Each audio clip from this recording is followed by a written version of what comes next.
Hello guys, I am Pushkar Agarwal from BLA.in and in today's lecture we will see Geography Lecture 4. In this lecture we will talk about Geological Scale. हम जानेंगे कि geological scale क्या है। आइए चलते हैं अपनी पहली स्लाइड पर। Geology, the scientific study of the origin, history and the structure of earth and processes that shape the earth. तो जियोलॉजी क्या होती है? जियोलॉजी एक साइंटिफिक स्टडी होती है अर्थ की ओरिजिन की, मतलब अर्थ कैसे बनी, उसका इतिहास का क्या रहा, उसका स्ट्रक्चर क्या है, कहाँ लिथोस्फीयर है, स्ट्रक्चर की बात कर रहे हैं, लिथोस्फीयर, एटमॉस्फेयर और बायोस्फीयर, इन सब की स्टडी जो हम होती है ये जियोलॉजी में होती है। और जो प्रोसेसेस जो शेप करती हैं अर्थ को और हमारी अर्थ को जो बनाती हैं, उन प्रोसेसेस के बारे में हम जियोलॉजी में पढ़ते हैं। अब आते हैं जियोलॉजिकल टाइम स्केल के बारे में। Geological time scale, the standard method to use to divide the Earth's long natural history into manageable parts. अब क्या है कि हमारी अर्थ का जो इतिहास है वो बहुत बड़ा है, तो इसलिए हम इसके इतिहास को पार्ट्स में डिवाइड कर देते हैं जिससे हमें समझने में इजी होता है। इसी के बारे में हम इस लेक्चर में जानेंगे। ये टॉपिक हमारे BLED कोर्स के लिए भी बहुत महत्वपूर्ण है। आइए चलते हैं आगे। How have geologists described the rate of geological change? Geologist ने कैसे इस जियोलॉजिकल चेंज का जो रेट है उसे डिस्क्राइब किया है। The geology is the scientific study of origin, history and structure of earth and processes that shape it. ये हमने पहले ही पढ़ लिया था। Early geologist propose different ideas to explain how earth changes over time. अब जो क्या होता था, जो पहले के जियोलॉजिस्ट थे उन्होंने बहुत सारे आइडियाज़ प्रपोज करे कि हम अर्थ जो चेंज होती है उसको कैसे एक्सप्लेन करें। जैसे डायनासोर के पीरियड से फिर ह्यूमन पीरियड आया, फिर पहले के जानवर बहुत बड़े होते थे, फिर उन जानवरों का साइज़ घटता चला गया। तो ये जो चेंजेस होते हैं इनको कैसे समझाया जाए, इसके लिए अर्ली जियोलॉजिस्ट ने कई सारे आइडियाज़ प्रपोज करे थे। Changes occur suddenly, catastrophism. अब जो चेंजेस जो बहुत जल्दी अकर होते हैं, अकर जल्दी होने का जैसे वॉल्केनिक इरप्शन या तो अर्थक्वेक मान लीजिए, अर्थक्वेक कितनी जल्दी होता है तो वो कैटास्ट्रॉफिज्म की उस श्रेणी में आता है। Catastrophism, the principle that states that all geological change occur suddenly. अब जो अर्ली जियोलॉजिस्ट ने जो आइडियाज़ प्रपोज करे थे उनमें से एक आइडिया है कैटास्ट्रॉफिज्म। ये आइडिया कहता है कि जो चेंजेस होते हैं अर्थ में वो सडनली होते हैं। Supporters of catastrophism thought that Earth's feature, such as mountains and seas, formed during sudden events called catastrophes. जो ये सपोर्टर जो इस आइडिया के सपोर्ट करते हैं उन लोगों ने ये सोचा कि जो अर्थ के फीचर होते हैं जैसे पहाड़, समुद्र, तो ये सडन इवेंट से बने थे, ये एकदम से फॉर्म हो गए थे। तो जब कोई भी चीज़ एकदम से फॉर्म होती है तो उसे हम लोग कैटास्ट्रॉफ्स कहते हैं। आइए आगे देखते हैं। Changes occur gradually, uniformitarianism. अब चेंजेस जो यूनिफॉर्मली होते हैं, जो धीरे धीरे होते हैं, उन्हें हम कहते हैं यूनिफॉर्मिटिज्म। ये भी एक आइडिया था कि अर्थ के चेंज कैसे होते हैं, उसका प्रपोज किया गया था। About 250 years ago James Hutton established a principle that is now known as uniformitarianism. James Hutton ने इस आइडिया को इंट्रोड्यूस किया था 250 साल पहले, जिसे हम आज यूनिफॉर्मिटिज्म के नाम से जानते हैं। Uniformitarianism, the idea that the same geological process that shape earth today has been work throughout the earth history. जिस अर्थ को हम आज देखते हैं उस अर्थ को बनाने के लिए जो प्रोसेसेस थी वो पूरे अर्थ के इतिहास तक चलती रही। मतलब कि जो आज की अर्थ जो हम देखते हैं वो बहुत लंबी प्रोसेसेस के बाद हम उसे देख पा रहे हैं। जैसे जो आज हम कॉन्टिनेंट्स देखते हैं, पहले ऐसे कॉन्टिनेंट्स नहीं थे। पहले एक बड़ा सा कॉन्टिनेंट था जिसका नाम था पैंजिया, फिर वो टूटते टूटते टूटते फिर हम लोग के कॉन्टिनेंट्स बनते चले गए। तो इसे हम यूनिफॉर्मिटिज्म कहते हैं। यूनिफॉर्मिटिज्म इसी आइडिया को सपोर्ट करता है। The principal also states that average rate of geological change is slow and has remained relatively constant over time. ये प्रिंसिपल ये भी कहता है कि जैसे कैटास्ट्रॉफिज्म में हमने देखा था कि जो चेंजेस होते हैं वो सडनली होते हैं, लेकिन यूनिफॉर्मिटिज्म ये कहता है कि जो चेंजेस होते हैं और average rate of geological change जो होता है वो स्लोली होता है, धीरे धीरे चेंजेस होते हैं, एकदम से चेंजेस नहीं होते हैं। आइए आगे देखते हैं। Changes occur both catastrophically and gradually. आज के जो जियोलॉजिस्ट हैंगे वो ये सपोर्ट करते हैं कि चेंजेस ना ही एकदम सडनली होते हैं और ना ही एकदम ग्रेजुअली होते हैं। While most geological change is gradual and uniform, catastrophe do cause some changes. अब कुछ चेंजेस क्या होते हैं कि थोड़े ग्रेजुअल होते हैं और यूनिफॉर्म होते हैं। जो जियोलॉजिस्ट कहते हैं कि आज के चेंजेस ना ही यूनिफॉर्मिटिज्म होते हैं और कैटास्ट्रॉफिज्म होते हैं, बल्कि वो ये कहते हैं कि कुछ चेंजेस होते हैं ग्रेजुअली और कुछ चेंजेस होते हैं सडनली। अब जो सडनली चेंजेस होते हैं वो होते हैं earthquakes, floods, volcanic eruption and asteroids. ये सब सडन चेंजेस होते हैं, एकदम से होते हैं। और जो ग्रेजुअल और यूनिफॉर्म चेंजेस होते हैं जैसे पहाड़ का बनना। अब जो हिमालय है वो हिमालय एकदम सडन चेंज नहीं था, धीरे धीरे उसमें चेंजेस आ रहे थे। आज भी हिमालय चेंज होता जा रहा है। अब सीज़ हैं तो सीज़ भी सडन चेंज नहीं होता है, धीरे धीरे चेंजेस होते हैं। तो यूनिफॉर्मिटिज्म और catastrophism accounts for all geological change. ठीक है, आगे देखते हैं। How to geologist use the geological time scale. अब जो जियोलॉजिस्ट हैं वो जियोलॉजिकल टाइम स्केल को कैसे यूज़ करते हैं to divide earth long geological history. अब जैसा कि हम जानते हैं कि अर्थ का इतिहास बहुत बड़ा है, पृथ्वी का इतिहास बहुत बड़ा है, तो इसलिए उस इतिहास को छोटे छोटे पार्ट्स में डिवाइड करने के लिए जियोलॉजिस्ट जियोलॉजिकल टाइम स्केल का इस्तेमाल करते हैं। The geological time scale divides earth geology into intervals of time defined by major events और चेंजेस इन अर्थ। अब जो हम लोग जियोलॉजिकल हिस्ट्री कैसे डिवाइड करते हैं, बाय मेजर इवेंट्स और चेंजेस ऑन अर्थ। जैसे जो डायनासोर का एक्सटेंशन था तो वो एक मेजर चेंज था अर्थ में, तो वो एक पीरियड डिफाइन कर दिया गया हम लोगों ने। फिर जैसे ह्यूमंस का आना, तो ये एक पीरियड डिफाइन हो गया। The largest unit of geological time is Ian. अब जो सबसे लार्जेस्ट यूनिट होती है जियोलॉजिकल टाइम की वो होते हैं ईयन। इस क्वेश्चन को थोड़ा सा ध्यान से पढ़िए। The largest unit of geological time is eon. ये आपसे पूछा जा सकता है कि largest unit of geological time क्या है। Earth's 4.6 billion year history is divided into 4 eons. अब जो अर्थ की जो इतिहास है उसको हमने 4 ईयन्स में डिवाइड कर रखा है। पहला है हेडियन, फिर है आर्कियन, फिर प्रोटोजोरिक और पेनेरोजोरिक। इन 4 ईयन्स में हमने अर्थ की हिस्ट्री को डिवाइड कर रखा है। The Hadean, Archean, Proterozoic eons together are called as pre Cambrian time. अब हेडियन, आर्कियन और प्रोटोजोरिक, इन तीनों को मिलाकर हम कहते हैं pre Cambrian time. Pre Cambrian time makes up to 90% of the earth history. जो प्री कैम्ब्रियन टाइम है जो अर्थ के इतिहास का 90% कवर करता है। कितना? 90%। आगे चलते हैं। ईयन्स में be divided into smaller units called eras. अब जो ईयन्स हैं वो और स्मॉलर यूनिट्स में डिवाइड हो जाते हैं जिनको हम कहते हैं eras, eras. The Phanerozoic eon, the present eon is divided into 3 eras. अभी हम लोग कौन से ईयन में जी रहे हैं? तो हम लोग जी रहे हैं पेनेरोजोरिक ईयन में। इसको 3 एरास में डिवाइड किया गया है, पैलियोजोनिक, मेसोजोनिक और Cenozoic. Such each era is subdivided into number of periods. अब इनको भी हम नंबर ऑफ पीरियड्स में डिवाइड कर सकते हैं। The periods of Cenozoic, the present era are further divided into epochs. अब इन पीरियड्स को भी हम और डिवाइड कर सकते हैं एपॉक्स में। अभी हम लोग कौन से एरा में जी रहे हैं? तो हम लोग जी रहे हैं सेनोजोनिक एरा में। आगे देखते हैं। To mark changes in the fossil record. अब हम लोग जियोलॉजिकल टाइम का स्केल जो है उसका स्लीव इस्तेमाल करते हैं कि जो फॉसिल रिकॉर्ड में जो चेंजेस होते हैं उनको रिकॉर्ड करने के लिए।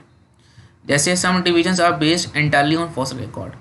कुछ डिविजन्स जो हैंगे जियोलॉजिकल टाइम स्केल में वो पूरी तरीके से फॉसिल रिकॉर्ड पर आधारित हैं। The Cenozoic era is only a tiny fraction of earth geological history. जिस एरा में हम आज जी रहे हैं जिसे हम लोग कहते हैं सीनोजोनिक एरा, वो पूरे अर्थ के इतिहास का बहुत छोटा सा पार्ट है।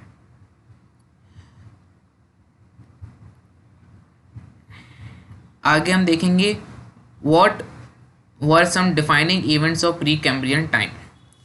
अब जो प्री कैम्ब्रियन टाइम है उसके कुछ डिफाइनिंग एरास क्या हैं इसको हम जानेंगे।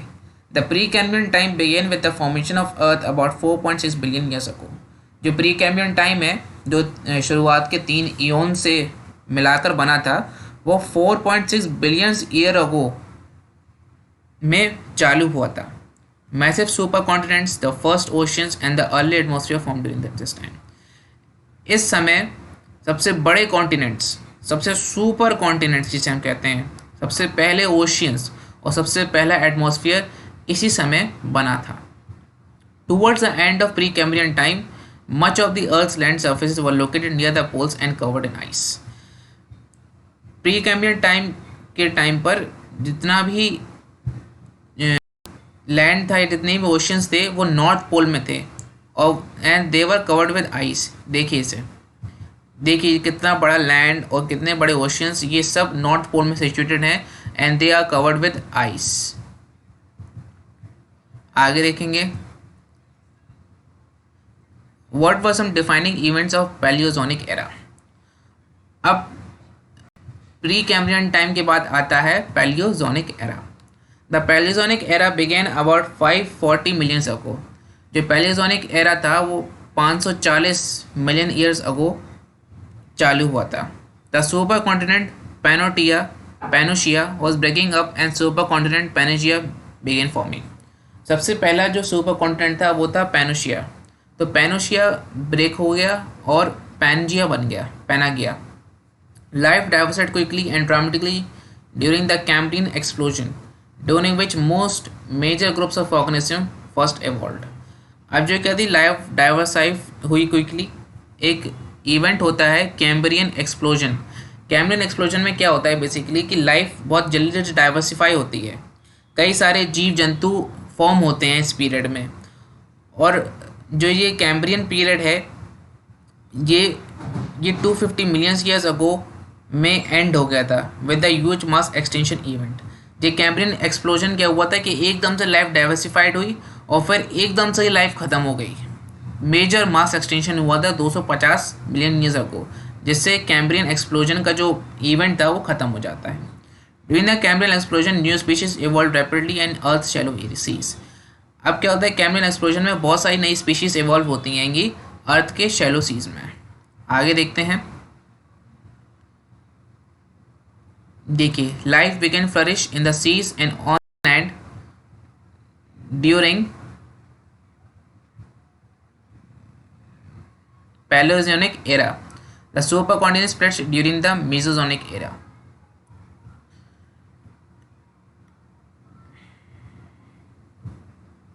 Life began to flourish in the seas and on land during Paleozoic era. तो ये पैलियोजोनिक एरा में लाइफ बिगेन टू फ्लरिश होने लगी। ठीक है, अब हम आगे देखते हैं, what were some defining events of Mesozoic era. During the Mesozoic era which began about 250 million years ago, Pangaea began to breaking up. अब पैलियोजोनिक एरा में हमने देखा था कि पैनोशिया ब्रेकअप होने लगा था।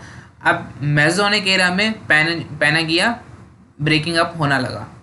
The Atlantic ocean began to open up, the mid Atlantic ridge formed, sea levels rose and the shallow seas covered much of the land.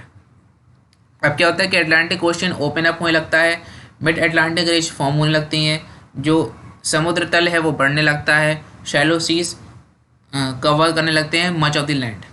Along the western edge of northern America tectonic activity became the fold crust forming mountains. अब जो north America का जो tectonic area है, वहाँ पे tectonic activity होती हैं, जैसे माउंटेन्स फॉर्म होने लगते हैं। The climate was likely warm as periods of heavy volcanism added carbon dioxide to the atmosphere. अब मेसोजोनिक एरिया में क्या था कि क्लाइमेट वार्म था और हैवी वॉल्केनिज्म होने लगे थे, जिससे कार्बन डाइऑक्साइड एटमॉस्फेयर में ऐड होने लगी थी। आगे देखेंगे हम, the supercontinent splits apart during the Mesozoic era. अब ये सुपर कॉन्टिनेंट्स हैं, ये स्प्लिट होने लगे, देखिए ये स्प्लिट्स दरारें आने लगी। आगे, life during the Mesozoic was dominated by dinosaurs, the few mammals were very small. अब जो लाइफ थी मेसोजोनिक एरा में, उसमें डोमिनेट करी जाती थी डायनासोर्स के द्वारा।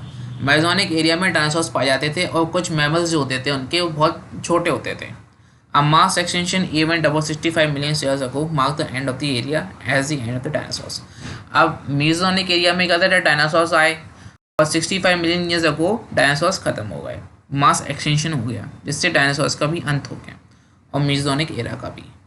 आगे देखेंगे हम, आगे आता है सिनोजोइक एरा, जिसमें हम जी रहे हैं।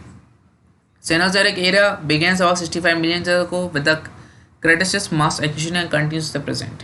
अब जो क्रेटासियस मास एक्सटेंशन था, ये एक्सटेंशन डायनासोर्स के एक्सटेंशन को नाम देने के लिए रखा गया है, क्रेटासियस मास एक्सटेंशन। इसी एक्सटेंशन के साथ मेसोजोइक एरिया समाप्त हो जाता है। Greenland splits apart from Northern America and Europe and the continents assume their current positions। अब जो ग्रीनलैंड था वो नॉर्थ अमेरिका और यूरोप से सेपरेट हो जाता है इस टाइम पर, और कॉन्टिनेंट्स जो आज की पोजीशन है उसमें आ जाते हैं। The Indian continents connect with Eurasian to form Himalayas. The collision of Africa and Europe resulted in Alps. अब जो इंडियन सब कॉन्टिनेंट था, आपको पता ही होगा कि हमारा इंडियन सब कॉन्टिनेंट पहले एक आइलैंड था, फिर वो धीरे धीरे ड्रिफ्ट कर करके यूरेशियन प्लेन से टकरा गया था, और जब ये यूरेशियन प्लेन से टकराया तो हिमालयस फॉर्म हो गए थे। The collision of African and European resulted in the Alps. अब एल्प्स माउंटेन्स अफ्रीका और यूरोप से कोलाइड होने पर फॉर्म हुए। जब भी दो लैंड टेक्टोनिक प्लेट्स का कोलिजन होता है तो हमेशा माउंटेन्स फॉर्म होते हैं, इसको आप ध्यान में रखिएगा। देखिए यहाँ पे दो लैंड्स कोलाइड हुए तो ये माउंटेन्स बन गए। ये इंडियन टेक्टोनिक प्लेट कोलाइड हुई with Eurasian tectonic plate and the Himalayas are found. The Cenozoic era is divided into two parts, the tertiary and the quaternary. अब जो सिनोजेनिक एरा है वो दो पीरियड्स में डिवाइड किया गया है, for tertiary and quaternary. The latter stretches from 2.6 million years ago from the present. अब जो लेटर क्वाटरनरी जो पीरियड हैगा वो 2.6 मिलियन ईयर्स अगो पहले चालू हो गया था। The quaternary has been characterized by ice age with much of the Europe, North America and Asia having thick covered in the thick sheets of ice. अब जो क्वाटरनरी पीरियड था, जो लेटर पीरियड था सिनोजेनिक एरा का, वो categorise किया गया था आइस एज द्वारा। उस समय बर्फ ही बर्फ जमी थी नॉर्थ अमेरिका, एशिया और यूरोप में। Even today's Earth's surface continues to change. The evolution of modern humans occurred during the late Quaternary। और जैसे ही आइस एज ख़त्म होती है तो धीरे धीरे इंसानों का अकरेंस भी आने लगता है। आगे देखेंगे हम Importance of geological time scale। Like a history book, geological time scale records the geological events and changing life forms। एक हिस्ट्री बुक की तरह geological time scale geological events और चेंजिंग लाइफ फॉर्म्स को रिकॉर्ड करता है। तो many events of early times are missing और incomplete, लेकिन फिर भी हमने पूरी तरीके से जियोलॉजिकल टाइम स्केल को नहीं समझा है। कुछ इवेंट्स या कुछ पीरियड्स हमने मिस कर दिए हैं। It meets a major goal of geology of interpreting earth history found preserve in rocks to unravel the complexities of the past. अब जैसे हम इसे कैसे जानते हैं कि डायनासोर्स आए थे या कौन जीव जंतु थे, या हम अपने पूर्वजों के बारे में कैसे जानते हैं, तो हम फॉसिल्स के फ्यूल से जानते हैं। जो रॉक्स में दफन हो जाते हैं उन्हीं को हम निकाल कर जानते हैं कि पहले के ज़माने में डायनासोर्स थे या वो कैसे थे, कितने बड़े थे, ऐसे हम जानते हैं। A major contribution of geology to human knowledge and discovery that earth is exceeding long. इससे हमें ये भी पता चलता है कि हमारा पूर्वज कैसे थे, कैसा हमारी अर्थ थी, कैसे बनी, इसके बारे में भी हमें नॉलेज मिलती है। The geological time scale is an important tool used to portray the history of the Earth, a standard timeline used to describe the age of the rocks and fossils and events and formed them। The geological time scale क्या होता है कि एक important tool है हम लोग के पास जो अर्थ के इतिहास को जानने में मदद करता है। A standard timeline used to describe the ages of rocks and fossils and events and formed them। इससे हमें ये भी पता चलता है कि जो रॉक्स एंड फॉसिल्स वो कैसे फॉर्म हुए थे, उनकी एज क्या है और कौन से इवेंट्स हुए थे जिनसे उनका निर्माण हुआ था। तो आज के लिए बस इतना ही। अगर आपको ये लेक्चर पसंद आया हो तो इस वीडियो को लाइक करें, शेयर करें और सब्सक्राइब करें और अपने दोस्तों को ज़रूर सेंड करें। धन्यवाद।